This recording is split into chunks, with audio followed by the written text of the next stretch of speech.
Prime numbers, the fundamental theorem of arithmetic.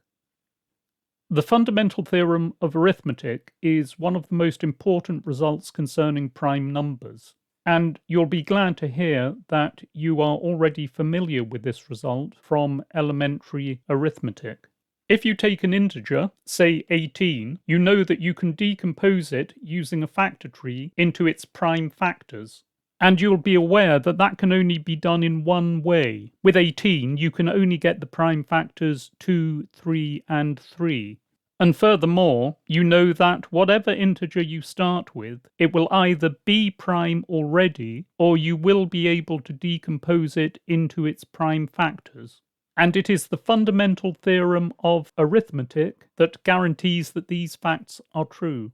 So the fundamental theorem of arithmetic says that any integer n larger than 1 is either prime, i.e. n is in the set P, or n can be written as a product of prime numbers, but only in one way, i.e. that product is unique. So this theorem says that if n is not prime, then we can find some prime numbers p sub 1 to p sub k such that when we multiply them together, when we form their product, we produce n. And when we say unique, we mean that there are no other prime numbers apart from those in the list, i.e. apart from p sub 1 to p sub k, that are factors of n. So we can think of the fundamental theorem of arithmetic as saying that the prime numbers are building blocks of the integers, i.e. that we can construct composite integers by multiplying together the appropriate set of prime numbers, and that we can only do that in one way. So for example, the integer 17 is prime, whereas the integer 18 can be written as the product of primes 2, 3, and 3.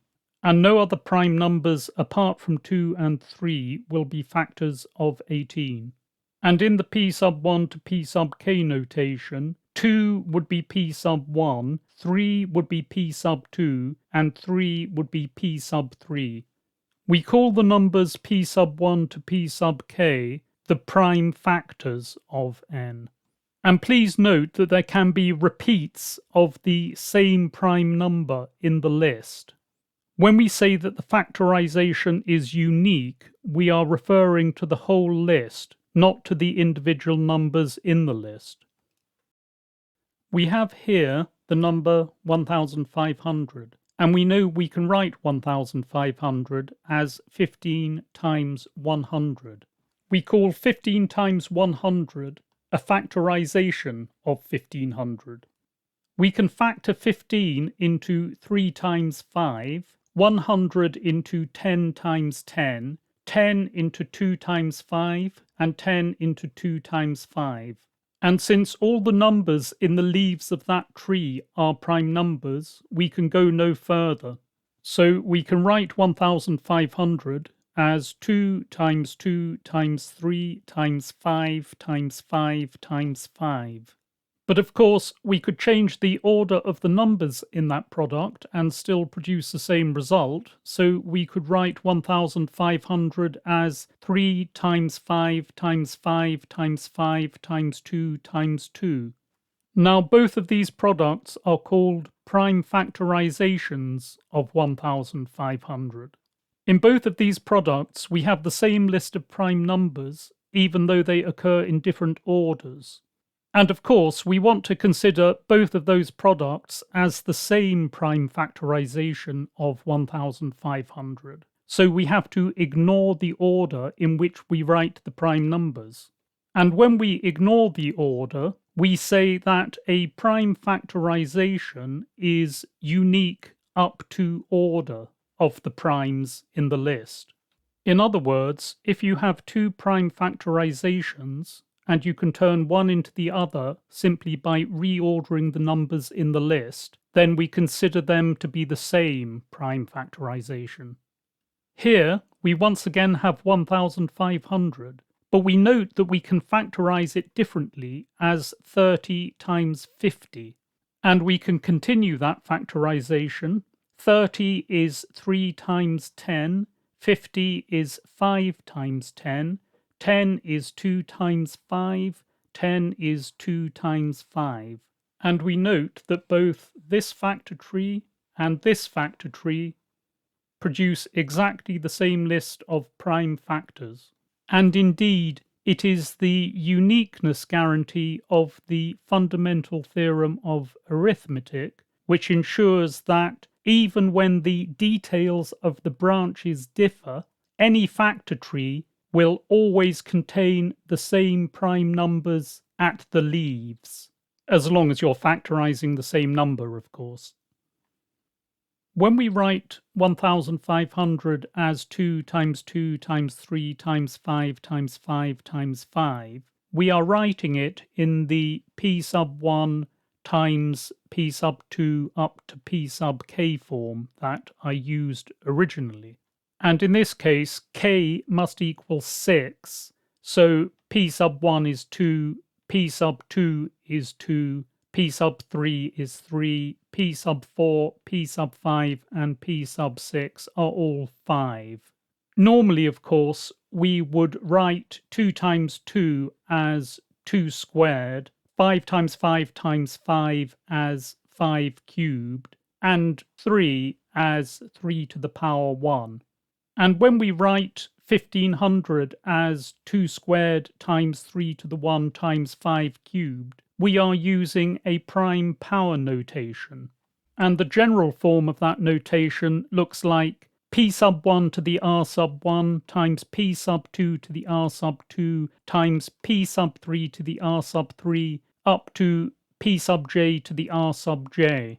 And in our specific case for 1500, p sub 1 is 2, r sub 1 is 2, p sub 2 is 3, r sub 2 is 1, p sub 3 is 5, r sub 3 is 3.